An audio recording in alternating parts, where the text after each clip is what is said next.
Apple's strategic assets are too valuable. They have chip making capabilities. They've got unparalleled engineering capabilities and the ability to do this kind of stuff locally in a way that nobody else can. Not all engineering's created equal. They still don't have a search engine, Dave. I mean, if they were brilliant and smart, they would have built a search engine 10 years ago.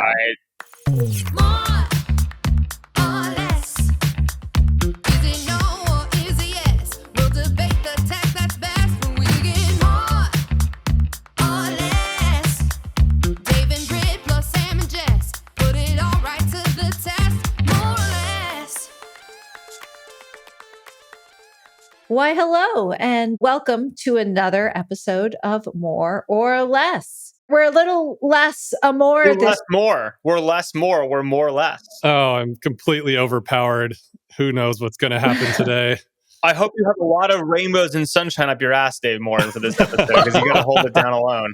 Oh, thanks, Sam. I will note that Britt will still listen to this podcast, as she did last time we taped without her. So no question. She always listens. Yeah. She has that detail. Britt, this one's for you. We'll do our best. It's been a week, guys. I don't know. Perhaps we could dub this week as what the heck is Silicon Valley thinking? Would that be like an overarching framework for the news that has that's the PC landed way on to our put doorstep? No question. Yeah. Oh, yeah. Well, I'm the PC one. How would you put it, Dave? What the fuck is Silicon Valley thinking? Yeah, fair enough. Okay. What the fuck is Silicon Valley thinking on which? On so many things. On everything. We've got Slack. We've got OpenAI. We've got Humane. Can we first talk about how, Dave, it turns out that your use case of identifying plants as the thing that's going to keep $1 billion AI pin startup alive doesn't seem to be playing out the way you hoped it would. Oh my God. That had nothing to do with Humane. That was Ribbit, Sam. Come on. It's all the same. It's all going to zero. It's all going Ribbit's to zero. Still there. I really, in life, all I want is to stand up in an AI conference like they have that scene in The Big Short where the guys, when they're talking about subprime lending and he stands and they're talking about where it's going, a little haircut, things are slowing down, and he goes, everything's going to zero. It's worth zero. I just need to find the right AI concept to be Michael Baum. Didn't you just, but last week at our last episode, offer some optimism about AI? No, but I think you guys no. Look, to be clear, it's the same old story. If you have a big platform that gets better with better targeting or copy, you're great. You know, the Metas of the world, the Google, you're going to do fabulous. As long as you get the cost of the stuff down, you're in business. You're going to do great. You're going to make your margins will expand forever. Great job, AI. But everyone else, it's a Michael Baum. Zero. It's a subprime situation. Okay. Well, let's loop people in. So, Dave, you want to give the rundown on the Humane news? I think you're the one with the news. I don't know what the exact news is. Apparently, The Information and others are reporting that Humane is seeking a buyer. Is that true? That is true. For $1 billion? For $1 billion, which... Anyone who's willing to pay $1 billion for that, call me. I got some stuff I'll sell you. Sam will sell you call list. So I think everyone will remember Humane is the pen that has AI, has a camera outward facing. You're supposed to use it to use AI to interact with the world. Sam's plant comment was one such example, but I was actually the rabbit example. It's all the same. But after, founded by some Apple designers, after some scathing reviews, obviously its future has been thrown into jeopardy, along with those, I think, of so many AI startups. But as we've talked about on the pod before, AI and hardware, probably a particularly tough combo. So, I don't know if there's too much more to say about this other than I do not think it will sell for $1 billion. What do you guys think will happen as investors? What do you do when you're in a crisis situation like this? Well, I have to be careful because I am an investor in the company. And you're an investor in this one? In Humane, yes. Oh. Yeah. So I'm not here to, Schadenfreude or whatever all over. Minute, does that mean I'm an investor in this piece of dog shit? Sam. You may not be, actually. You might be in the next fund. Thank God. But I guess one of the morals of the story here is to shoot high, right? You can't give these guys... Sam, you'll get your rebuttal. Stay back. You can't talk too much smack on Humane for not shooting for a big vision. And whether or not the vision translated into reality across a very long hardware and software engineering cycle is another question, right? And I guess the thing that I've been thinking about is if you're in this position where the first product, and we've talked about hardware extensively and how hard it is. And if you're in this position where the market is reacting as it's reacting to your first version, and so you're forced into a question of, do I continue and how do I continue, or go into a sales process like this? It's like, which one do you choose? And then on the sales process, when I was trying to think through like how to value this, one of the things that they have done is they've recruited an enormously talented team of many, many, many, many, many ex-Apple people, probably arguably one of the most valuable teams out there right now. And so there is quite a bit of value there, so those are some thoughts out of the gate. So can I jump in with two angles? One, I'll start being non-cynical and then I'll be cynical. The non-cynical version of this is the story, one of my favorite stories in technology, which I got to witness firsthand and loved, right? Which is the story of General Magic. If you look at the General Magic came out right before. What do you mean by firsthand? Well, I'll tell you what I mean by firsthand. So General Magic was basically a little tablet computing device that kind of came out right before the internet. And it's a great documentary if you haven't seen it. There's a documentary on it. And it was. No, I haven't seen that. I didn't know. You should absolutely watch it. It's incredible. But it was amazing. It was actually Mark Peratt made it, who's Ruth Peratt's brother. So the CFO of Google's brother was kind of the guy who led this. And interestingly, the reason I had firsthand exposure to it is because my dad saw it, and he was an investment banker, and begged for a piece of the IPO and took it public, right, along with some other people. In fact, I believe, although it's not confirmed, that in the documentary they talk about one banker who literally said he'd do anything to bank the IPO, including give the shirt off his back for it, and literally took his shirt off in the meeting and handed it to Mark Peratt to get the deal done. This was back in the day when you had to compete at what it basically amounts today to a Series B to take something public, right? So I believe, I'm not 100% sure, someone maybe confirm, but I'm pretty sure that was my dad. The upshot is my dad was so excited about this. He pulled me out of school to take me to the analyst briefing so that I could ask a question on the analyst briefing before the company went public. And I remember being terrified and asking, Mark Peratt the thing about privacy and security, which ended up being a theme in my life. Anyway, the positive story Some things never change. A massive flame out failure. It got public and then just crashed and burned because it was almost right, but the internet came out. It's a great story. Interestingly, the entire Android team was the General Magic team.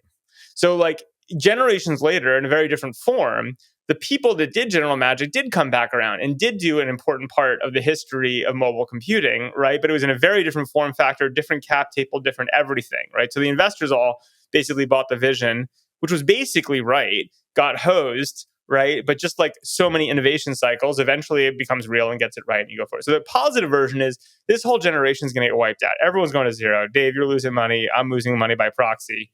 Sucks, whatever. But eventually this is the right theme, and eventually there will be shoots that grow from this kind of the ashes of this entire generation. That's my positive take, by the way. My negative take is it goes back to something I used to do at Facebook. So when I was at Facebook for many years, I was in charge of PM recruiting, right? And kind of the onboarding of a lot of PMs. And we hired hundreds of PMs in the early days. And I used to have a canon. And whenever we'd hire new PMs, there was a set of books you had to read, right? It was The Medium as the Massage, which is a take on The Medium as the Message. There's a bunch of I thought you books. meant you had an actual canon. No, I did. It was a canon of literature. We had people read long before the Oculus. Other people would just call it a reading list, but over there they called it the canon. Well, we're a little more pretentious than that.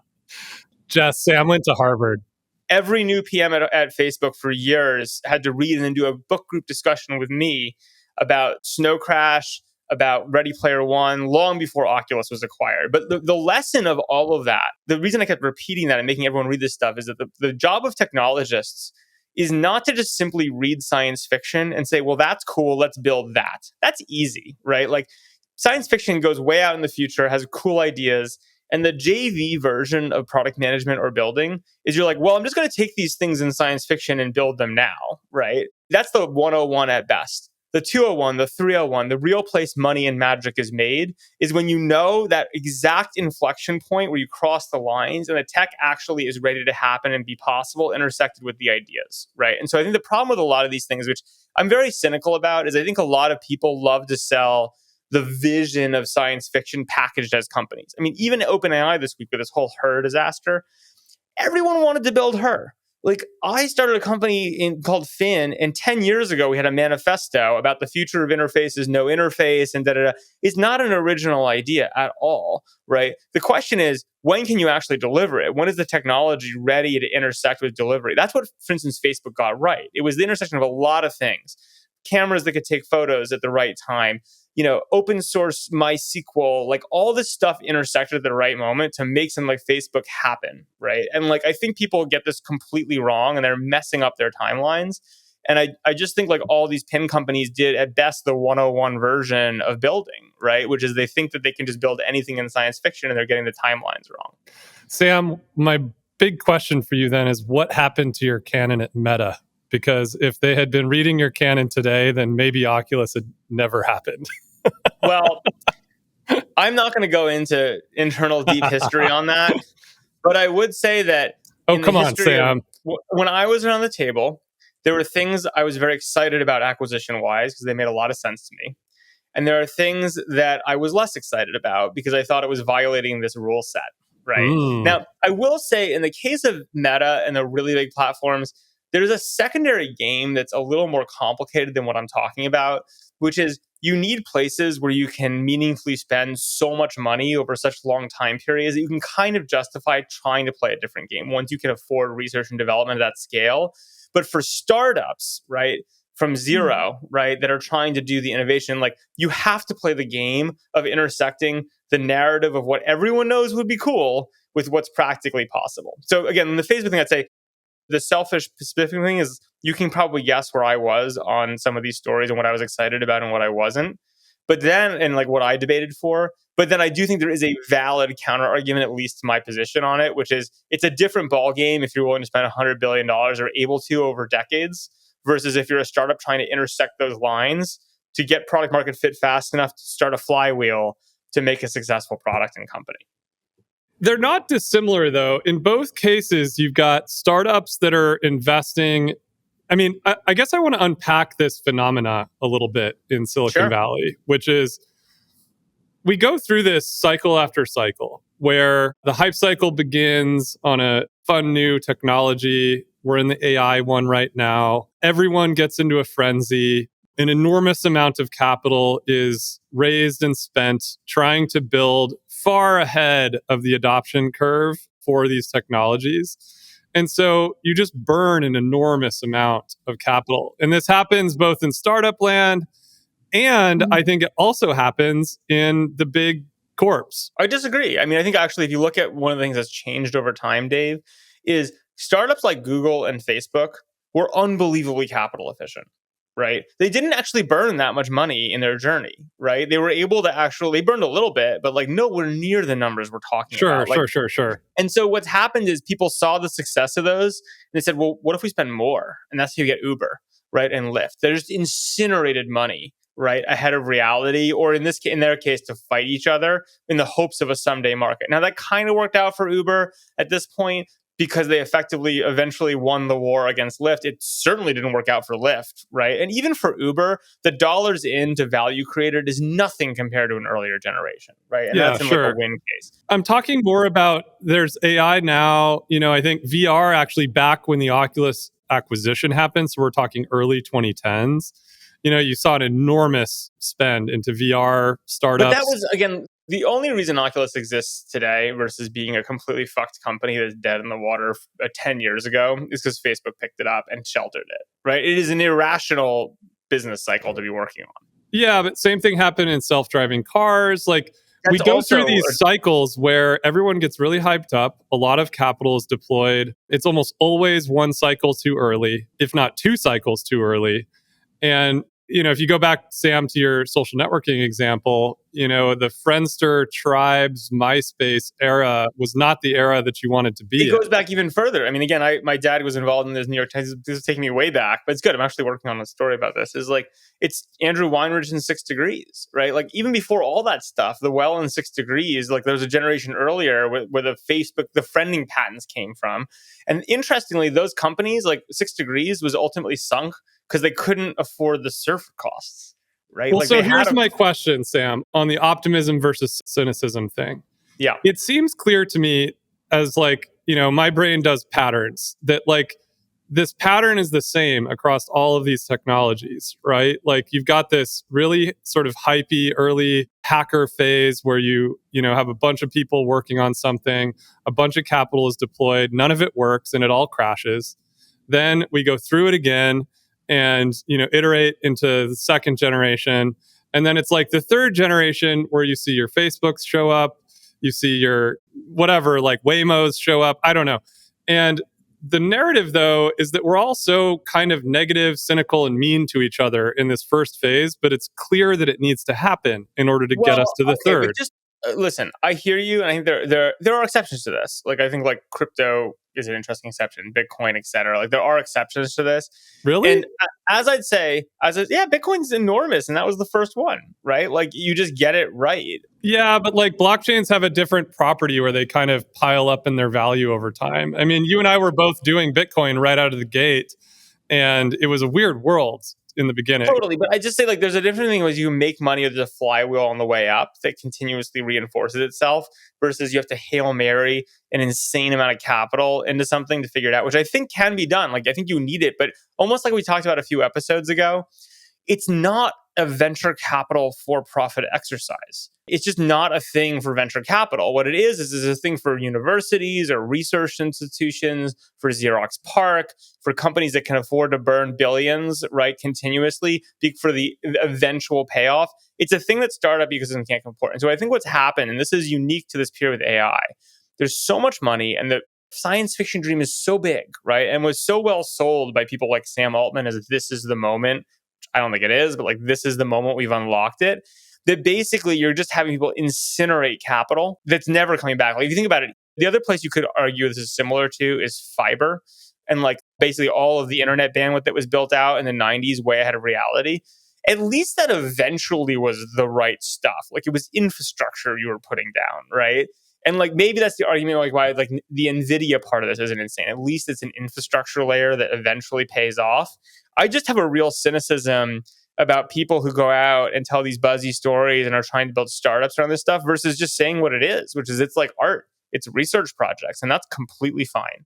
But I guess why do you think that venture capital has hook, line, and sinker bought a different narrative, not just a different narrative, but is actually taking dramatically different actions? I mean, this week we saw, I think, a $125 million seed round for a French AI startup, which I don't know anything about. So, I have no value judgment on what they're doing, but I just look at that and I'm like, that's a larger seed round than most seed funds. Right I think now. It's very simple, which is because the venture capital world is bifurcated into asset managers and into investors, right? From an investment standpoint, these are terrible, terrible, terrible bets, right?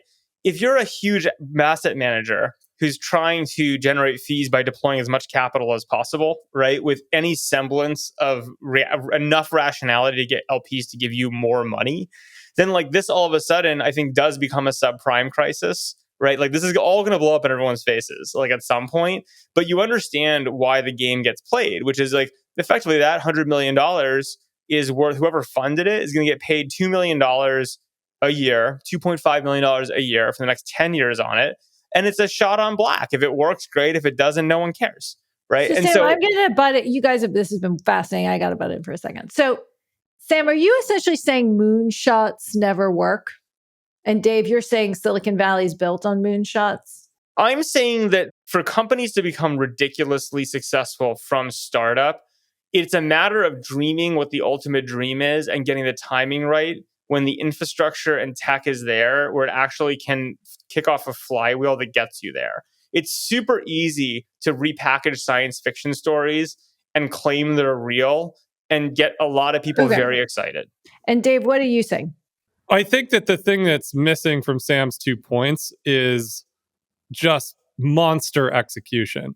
You have to give credit to Jensen and the NVIDIA guys. I mean, they started a chip company that's become, a $1 trillion company. Like that happened through monster just execution, right? On top of starting work on the right thing at the right time, right? But I don't know that we're built entirely on moonshots. I mean, for every one moonshot that works out in a venture capital portfolio, for example, you've got a lot of base hits, right, that are also driving all of the value in this town.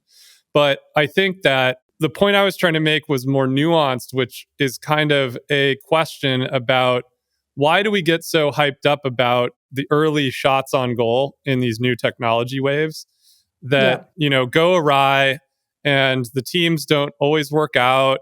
And, they look like Humane, they look like General Magic. We could go through many, many examples of this, but ultimately they do lead us somewhere as an ecosystem.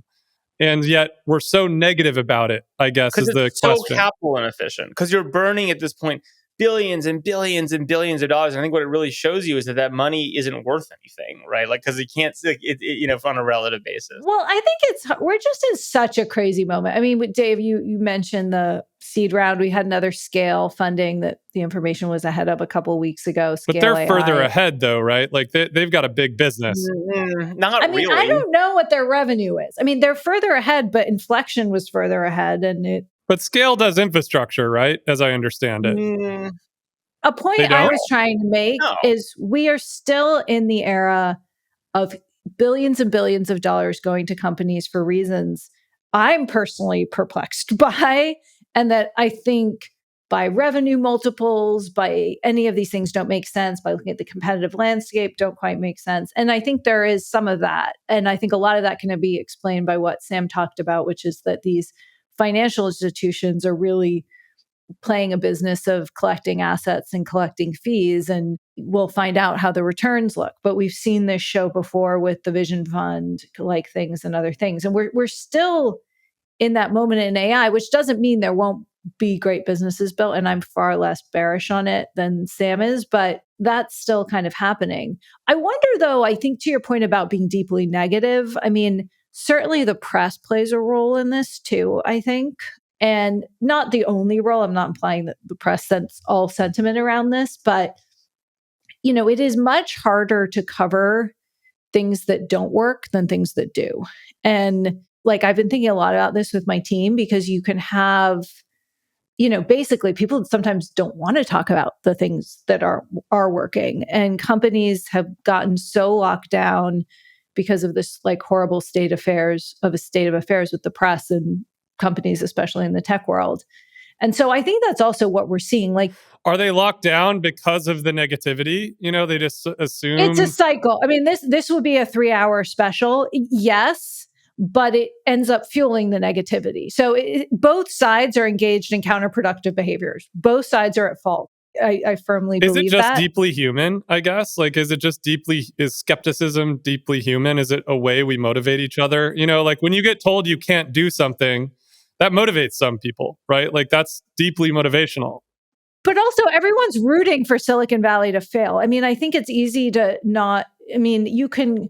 I don't care about anyone. I'm asking the question, why are we rooting for ourselves to fail? We're not. We're in the minority. And I'm not rooting for us to fail. I'm actually rooting because I believe that we can build real valuable businesses with that money, and talent should be spent on higher margins, on things that are going to work. And also, Dave, we owe it to the people who work on these things to be realistic too. I mean, this isn't a rooting to fail, but I think there's a strong desire for sort of realism here. I'm rooting for the engineers working on these things to get paid, right? I'm working on them not to be deceived into spending the next 10 years chasing a dream that's never going to pay off for them, right? And waste all their time and effort and be disappointed ultimately when there are so many awesome businesses and things that do with technology. Yeah. Yeah, and I guess maybe the question I'm pushing on is, does this meandering, or some call it the idea maze, does this meandering, is it a necessary part of the process of Silicon Valley? Maybe, but Dave, you can't assume that this is meandering and not abject failure. I mean, it could be meandering, but it could also not be meandering, right? The challenge with Humane is that it had a lot, like it had the hype cycle working in overdrive, right? Just because you've been successful at Apple and could be very talented, it doesn't mean that you're an awesome founder of a company, right? Like, so. But aren't we happy that but like to just push on this thing that is supposedly Silicon Valley, like we champion entrepreneurship, we love failure. Aren't we happy that we know that this way is not working so we can focus on different things? No, but we could have, it's an inefficient experiment. I mean, like my basic view is that the key to Silicon Valley, I couldn't agree more. What makes America special, and then Silicon Valley in America, is that we don't give a shit if you failed last time. You get to play again, right? And that means you get to take bigger risks with your time and effort. You can play higher. You can be closer to risk neutral. There's like so many amazing properties of it. My concern is twofold. One is just because you can take more risks doesn't mean you should take stupid risks, right? In fact, if you do that and you incinerate capital and you incinerate human potential, you're just incredibly wasteful. And I think right now we're at a point of maximum Silicon Valley waste of talent and money on things that are clearly going to fail, right? And that actually, I think, will destroy the pump of being willing to do these experiments and the freedom of the space, right? So I think that's one real problem. Is I think this is how Silicon Valley eats itself, right? At this scale is, I think, the biggest thing. And the second thing I keep in mind, in terms of as you think about these things, is like, again, this works because it's so ROI positive, right? Like we get to do this because you're like, okay, the experiments, if we hit the gold, it works really well. But like if the gold is in New Mexico, digging in Connecticut is like not a productive activity, right? And that's, I think we know we're digging in Connecticut on a bunch of this stuff. And like that's where I think it all falls apart. Now the problem is that capital wants you to dig in Connecticut because people just want to deploy money, and anything, they get so excited. I mean, there's gold somewhere, let's dig everywhere, because it doesn't even fucking matter. As long as someone eventually hits gold that can sell you the story of why we should dig. And I unfortunately think that's the place we're currently in. Yeah, there's definitely group behavior at play here. And so maybe what I'm kind of pushing back on is calling out one startup and one set of founders is a little bit, I think, of an egregious thing to do when like you've got like a lot of support for this. There's a lot of people writing big checks. I mean, there's cascading systems of capital moving into these things, right? I don't think that we can use that as a signal that it's a good idea. I don't think we can use the checks as a signal it's a bad idea either, right? No. Like, I mean, it's just sort of. Well, I think the only thing you can use the checks as a signal of at this point is that people are like LPs are willing to tolerate people deploying checks and paying them to do it into the space. And I just think the reality is the dream of Silicon Valley has gotten so big that you have a very undisciplined people doing this, unfortunately, in a way that I think is very counterproductive. And Dave, I wouldn't say we're calling out one company. I'd actually call out this entire wave of pin-based AI hardware, like clearly all going to zero. Right. And I just don't think that's the type of thing any rational person, if you stuck back a few years and said, is this all going to zero? Everyone would have said yes.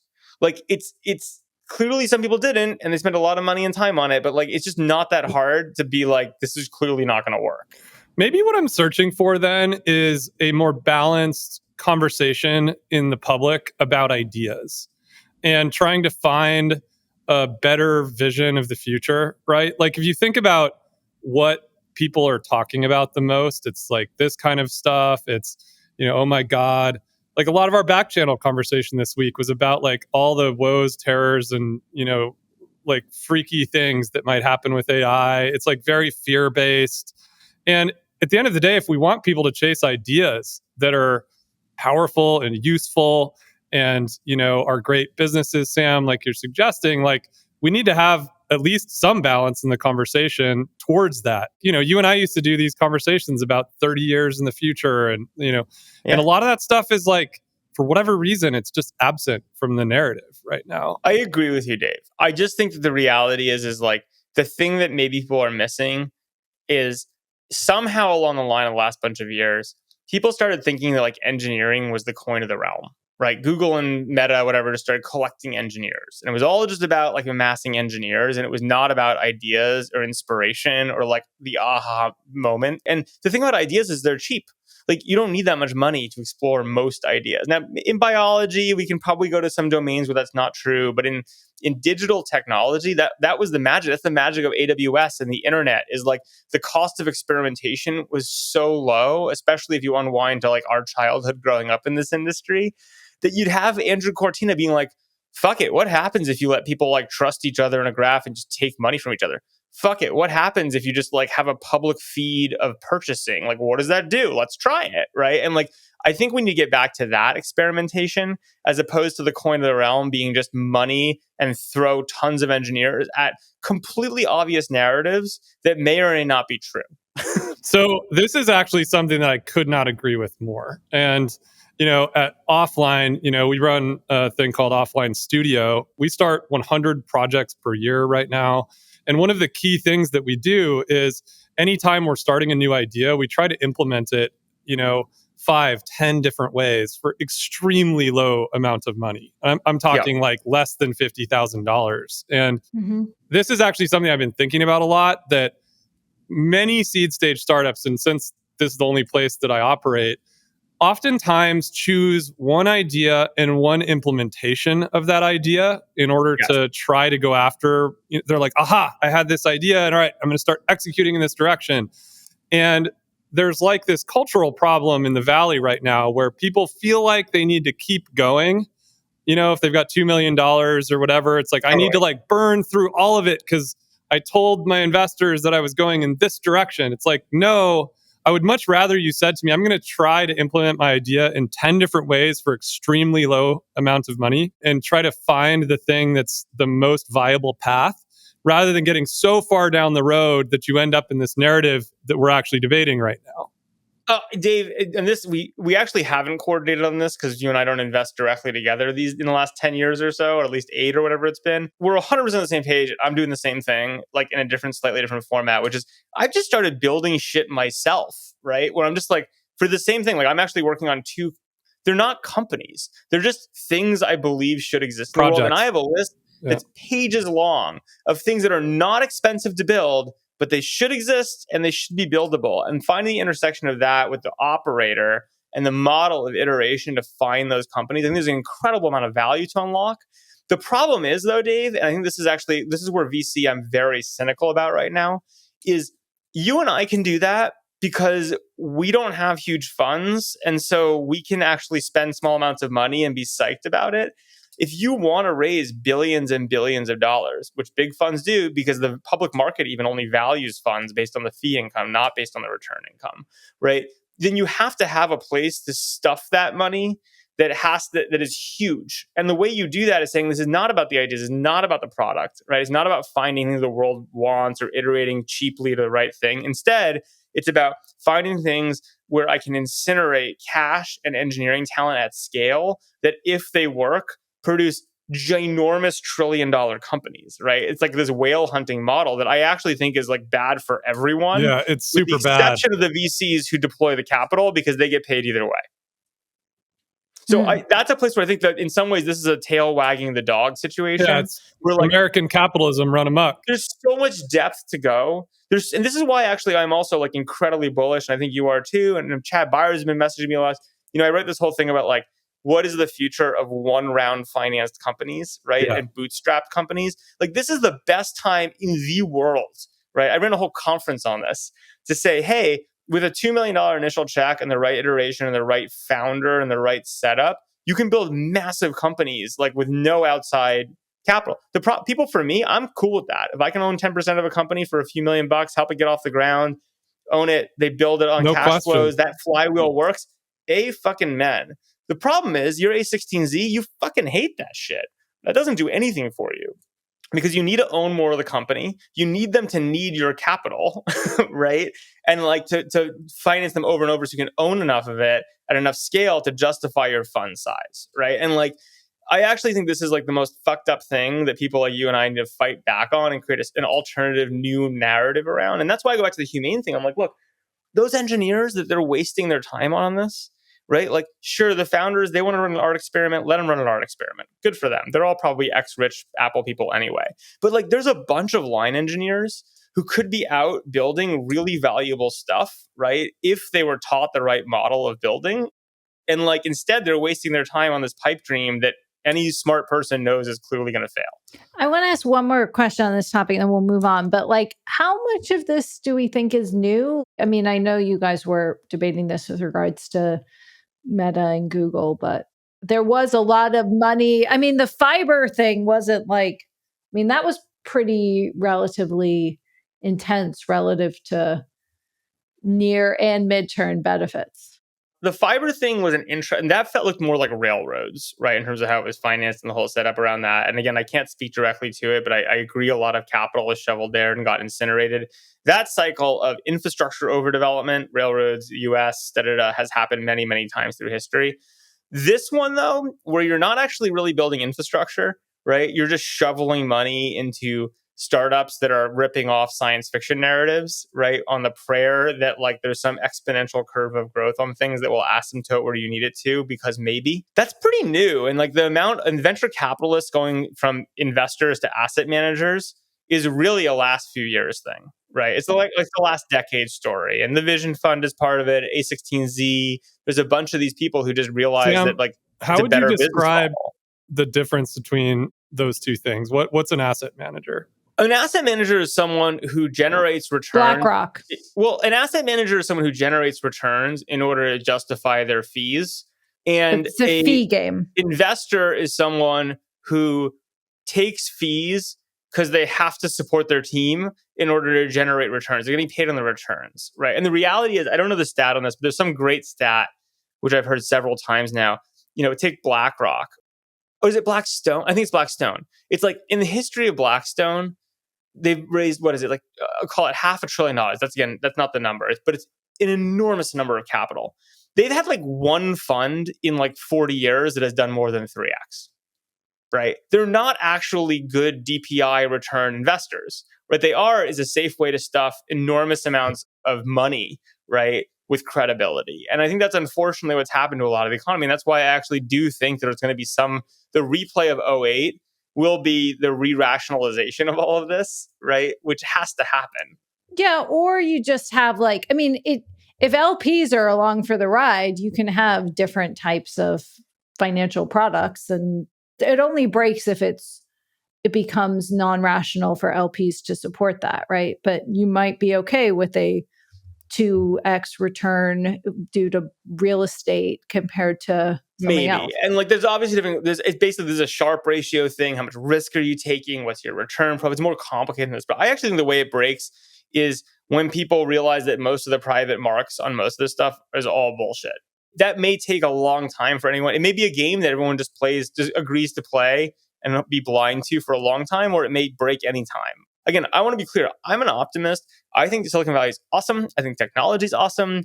I've made my career and we've done very well delivering actual DPI on real companies and real innovation. But I think that I can couple that with being rationalist and cynical about what you're seeing play out with the relationship between asset managers, science fiction narratives, and like these places where you need a cookie cutter, not what's right for a business or not what's right for the future, but instead just a financial model of where do you turn LP dollars to GP dollars to a thing I can consistently invest in, which is basically engineers and infrastructure on a dream. Mm-hmm. Okay, I want to keep us moving just because a couple more headlines. So obviously everyone's been talking about the Her kerfuffle at OpenAI. We don't have to exhaust this, but I'm curious for everyone's take. So if you'll remember when OpenAI debuted the next version of their assistant, it had a voice that sounded a lot like Scarlett Johansson from Her. I believe they even announced it from stage as bringing Her to life in their opening remarks. People commented it sounded a lot like ScarJo. Coms and Mira, the CTO, sort of poo-pooed that. And then we, in fact, learned from Scarlett Johansson herself that last year, Sam Altman reached out about licensing her voice. She declined 2 days before the announcement. He came back and asked if once again she may consider. Didn't get around to responding. She heard this and she's suing them. I think this falls in the no surprise here kind of camp. We know how companies operate, but I'm curious what you guys think. And is there going to be a tipping point at some point where people, content owners, celebrities will have more leverage and push back, or has the ship sailed? Sam, you're shaking your head. Look, I give my quick take because I've been talking a lot, but two factors. One, like we learn once again that OpenAI is a skeezy company. No shocker there. We've known that for a super long time, right? 2 is it doesn't matter. It's all theater, right? Like the reality is this is like. So are they skeezy but sensible? Like one thing maybe to you, Dave, like what did they think would happen? Can you help me understand this? Like my favorite thing is, I mean, I don't know what they thought would happen, but my favorite thing is I saw somebody tweet that apparently Y Combinator teaches a concept called, quote, being naughty. Oh, God. And I just asked ChatGPT what is the thing that Y Combinator teaches called being naughty? And it refers to the idea of breaking conventional rules or norms in a productive and strategic manner to achieve success. Yeah. And it breaks it down into challenging market assumptions, rapid experimentation, creative workarounds, and aggressive tactics. And so to me, this just sounds like an extremely aggressive tactic, right? Like they asked her permission. She said no. They shipped it anyways. Marginally different, but like the whole world was like, hey, this is like clearly Scar Joe's voice. Like, what's going on? And then they were like, oh, whoops, sorry. Hand in the cookie jar, and then we're going to pull it back out, right? Like that. I mean, that's what happened. That's just the facts. Like, I don't know what. Look, I think to me, the reality is though, it's like it's just all theater. The only great real marketing. Well, I'm not sure it is actually great marketing, but it's because everyone's already heard of OpenAI. No, I'm just saying it's great, like heel marketing where everybody's talking about it. Marketing for it actually might be good marketing for Scarlett Johansson, to be totally honest, yeah, like on a relative basis. Look, the reality is OpenAI at this point, like all these guys, it's the only way the parade stops for them is if investors come to terms with the fact that it's a bad business, right? The infrastructure business isn't going to work because the margin's going to be driven to zero by every single player in the world there, even though the technology is valuable, but that just the economics of that don't work. And then the consumer business, I think, will really they have no inherent distribution. So unless they can weasel a deal, next topic of conversation, new distribution. This is the entire Hail Mary, right? Which is like, can they weasel a deal a way that Google should, by all rights, mean for Apple, right? That's like the entire. Here's the question. So I want to take this in a little bit different direction because we talk about OpenAI so much, and we should. But like Dave, I wasn't aware of that Y Combinator playbook. And again, many of those things I would support, but naughty in and of itself, I think applies a license of aggression that maybe goes too far. But what's the difference between like what Adam Newman did and what OpenAI is doing? And is the answer just how much money they will make, and if they're successful enough and the music doesn't stop, no different? What do you mean by what Adam Newman did, I guess? Well, you can argue, and again, I can't even remember all the things Adam Newman did, and tequila on planes and not tipping. We had a headline, the crew was not tipped. And it was inside his shenanigans, with company money. Anyway, but I think if we're going back to the Silicon Valley ethos here, move fast and break things, which has become something else at Meta, but was very much, move fast and comply with GDPR doesn't have the same ring. But like, I do wonder, because we see now with OpenAI, with Elon and many of his businesses, and many others, we're seeing back the return to kind of almost celebrating the company that doesn't give a fuck. Because that's what you're doing if you're stealing someone's voice. It's really unfortunate that the Facebook thing became so misunderstood. Like, okay, we can take that whole thing out but if you want to defend move fast and break things, okay. I was there when Facebook. Listen, Facebook in the early days was definitely naughty. You were both there, so we're going to have to mediate this. Dave, then Sam. I mean, I was actually there when that was like that term. Ooh, happened. Okay. Well, I was there. And it was a lot about, we had actually just had an engineer that took down the entire site, and the engineer was feeling absolutely terrible because the change he made in the code caused us to lose some ad revenue that day. And Mark was looking for a way to inspire people to not be afraid to accidentally take the site down while, they were moving fast. And they didn't want to slow down our engineering iteration cycles just because people were afraid of taking the site down accidentally. And like, that's a very different thing than what we're talking about here. Totally. Yeah. Well, but Dave, just to push you, long before that, do you remember Facebook's aimbot for friend inviting? That was definitely naughty, right? Sure. That was naughty. I'm just saying, these are different things. What did it do for those of us who aren't dinosaurs? I don't know what's publicly disclosed in lawsuits. I think some of this is and not. But like the upshot is that there's plenty of things that in that era of where the internet was a very different place, you could look at it and be like, that's pretty aggressive and effective, but like, yeah, a little on the line, right? Like, I think the key is knowing the line is. I think the big difference is that a lot of these, the thing you've seen is like that ethos of try ideas, like play on the line, like whatever, have turned into like it's explicitly okay to break the law. And I think actually the turning point for that is none of this stuff. It's Uber. Yeah, for sure. It was Travis who took it from, hey, like we're playing games. I mean, we grew up on like low fat and like AOL and like all these things that like were low stakes hacking, messing around with early technology and playing. That's a lot of these cut. things in crypto space in a lot of places. I've never heard of any of these, but we got to keep moving. Okay. Well, the basic point though is like, I actually think there was this inflection point where like Travis Napster? What? Wasn't Napster an example? Napster's a good part of that. Yeah. I mean, Napster started going from like, this is playful into like, ooh, like you're just breaking the law. And then I think like Travis was just like, his strategy was to break the law.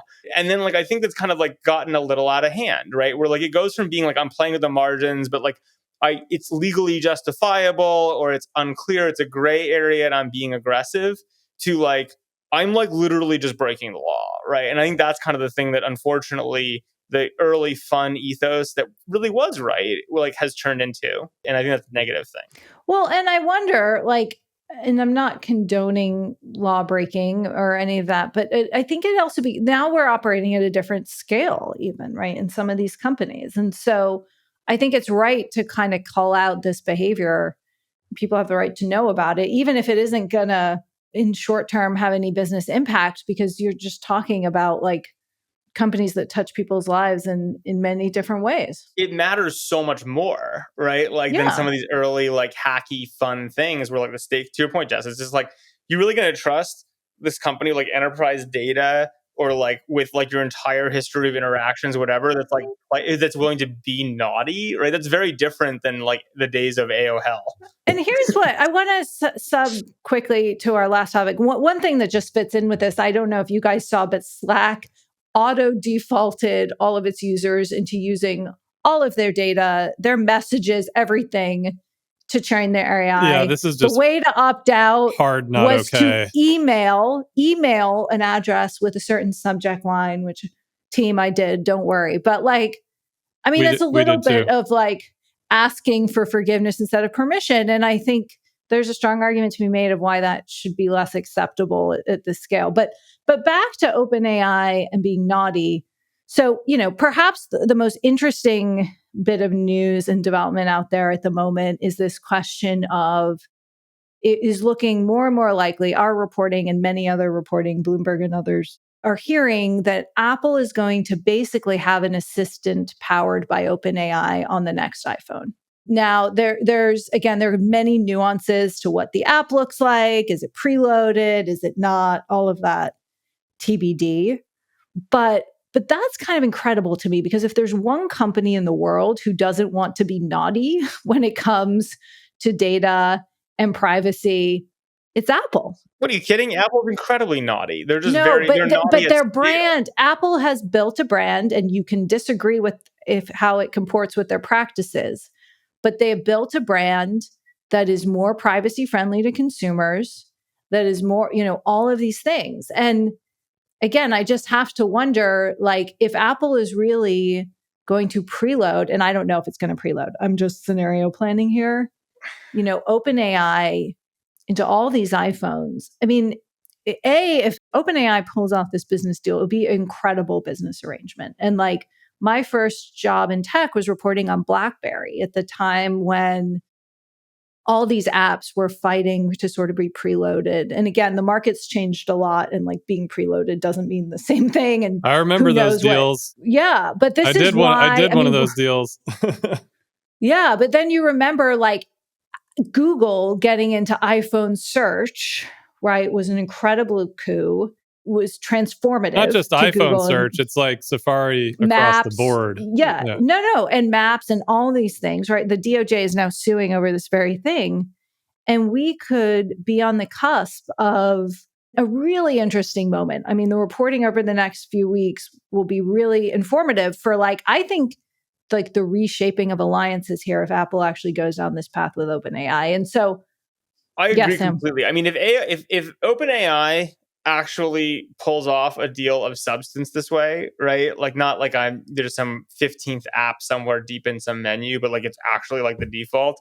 If they are able to pull it off, whoever does that BD deal is the greatest BD person in history and will have made the entire value of the company there. Because otherwise, I just don't see a path forward for them, right? So my sense is it probably won't happen that way. I also can't. It just seems crazy to me that Apple would accept that unless the deal is you just give me the entire company, which then makes no sense because Microsoft already has that deal. So it's no, to me, but Apple, I mean, I don't know. And again, this is where my job is really fun because the details will matter and they'll come out and we'll be able to get behind the scenes a little bit in a way that will be important. But I kind of agree with Dave's position that people are overlooking some of their on-device capabilities around AI, and I think that'll be great. At the same time, they have a cloud LLM problem, right? And they also have infrastructure challenges, go way back to the beginning days of iCloud and so on and so forth. So I think it's perfectly plausible that they need to shore up their position in something.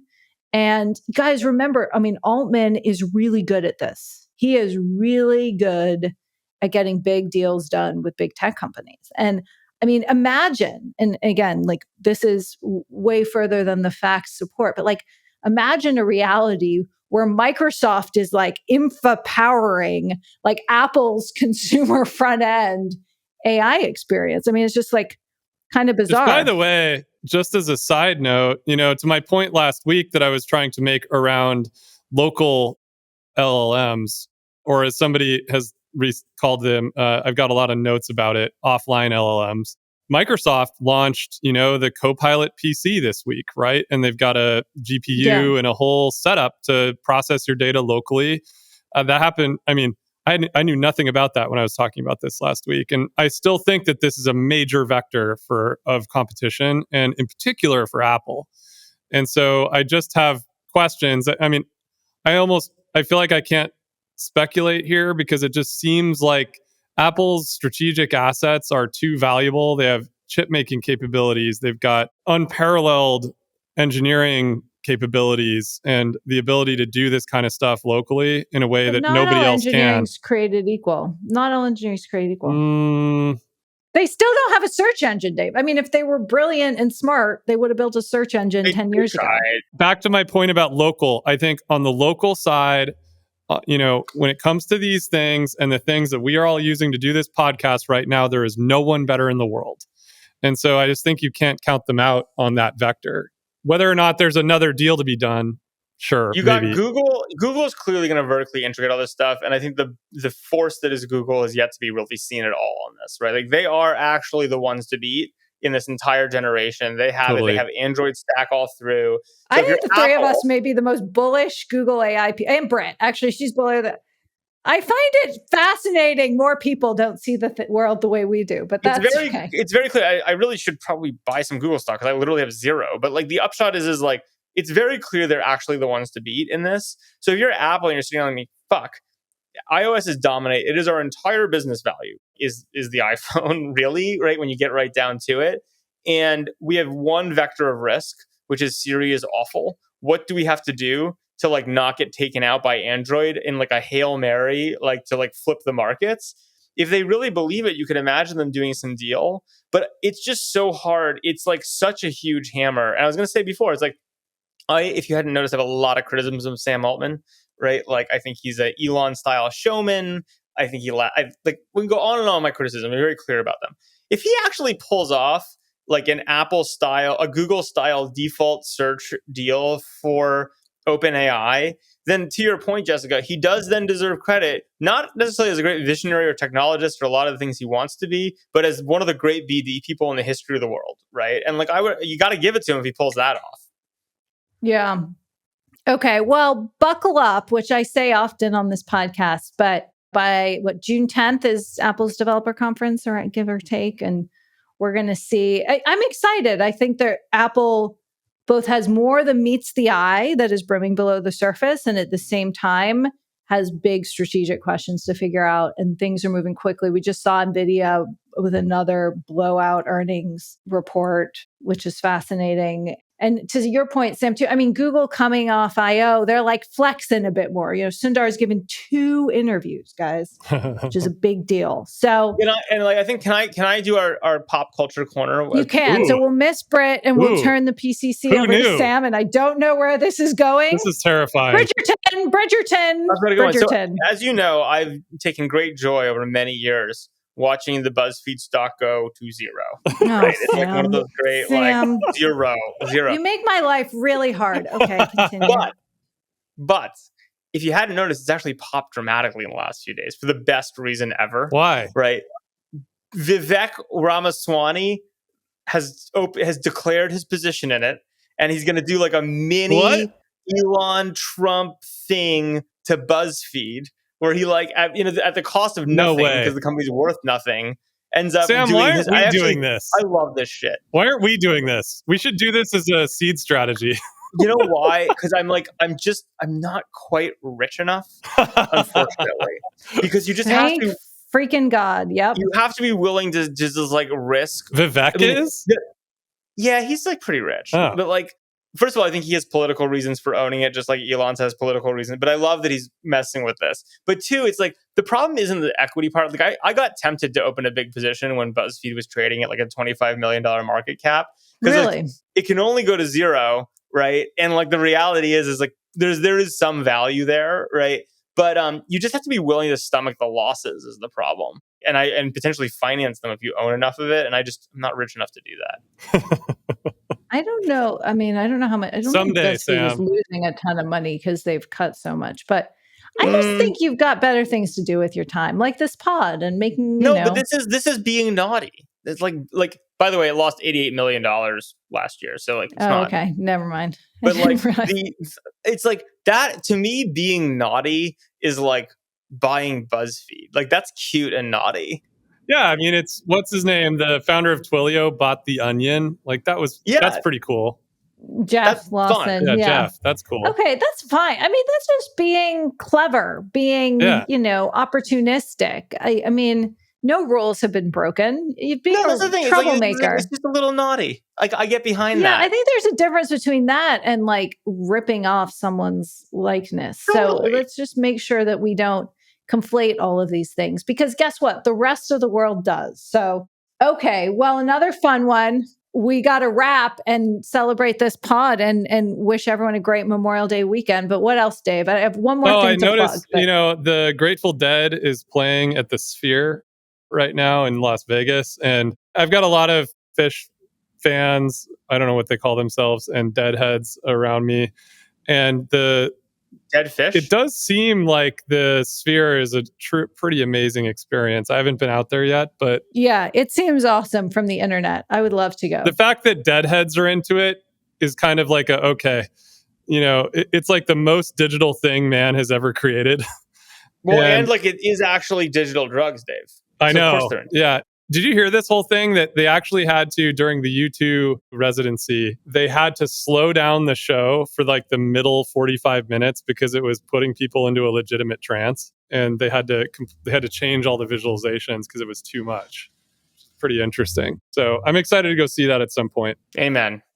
I'll just say we've got a fun guide in the Information Weekend this weekend. We have 25 books that you should read right now. So for your summer reading list, we got you covered on everything. And then I know all of you people occasionally find yourself having to go to summer conferences. Maybe it's Sun Valley, maybe it's not, but there are still a ton of them, from LP events. I like the idea that our half of our listener base has to go to Sun Valley. We're a little bigger than that, Jess. No, I didn't mean to imply half. I meant to say some. But anyway, regardless, it is a time of summer networking. And historically, I have met this time with some trepidation in wardrobe selection. Now, I know neither of you can relate because you've got your tried and true staples, but some of us women in this industry are looking for something little more. So we've got both our men's and women's guide to summer conference. What kind of stuff is in there? Dressing. Well, you are going to have to check it out, Dave, on the website. Is it Fartherly and Viore? Sam, there is not a single item of clothing you own that is on this guide. I checked. So Jess told me that she has to buy me all new clothing because she's sick of my clothes. Totally reasonable. And I stand by that. If anyone on the pod wants my clothes, apparently I don't get to have them. You can still wear them. We're not going to destroy them, but we need to supplement. But anyway, I hope obviously a little fun, but I hope it's pretty useful for you out there who are looking for a wardrobe refresh that still works for summer and work. I think we've also got some travel advice. So Is the wager on your book list? I don't know that it is, but I'm with all our book lists, and we do a lot of them. Subscribers always add a bunch in the comments. So you get like all our recommendations and a bunch more. So Sam, you should do that. And yeah, I hope it's fun and useful and that everyone's psyched for summer. I am. I've been listening to more country music. I got to say that puts me in the summer mood. Beyonce's album is excellent. Happy to hear it crossed over. Welcome to the more inside of music. It just says summer to me too. Yeah. We're going to summers, Jackson Hole, we're going to lakes, the whole thing. Yeah. Lakes, water, summer, I country can't music. wait. So we'll let our listeners go if they've stayed with us until now. Thank you guys again. Another fun week. You know how to reach us. We have 2 guests coming up in June. Exciting. So I'm very excited about. Are we allowed to say who they are? No, let's keep it a surprise. I mean, we're not contractually obligated, but it'll be fun. We'll keep everyone waiting. Send us your thoughts, share, and we'll see you guys next week. Have a good one. Thanks. If you enjoyed this show, please leave us a virtual high five by rating it and reviewing it on Apple Podcasts, Spotify, YouTube, or wherever you get your podcasts. Find more information about each episode in the show notes and follow us on social media by searching for @MoreOrLess, @DaveMorin, @Lesson, @JLesson, and as for me, I'm @Brit. See you guys next time.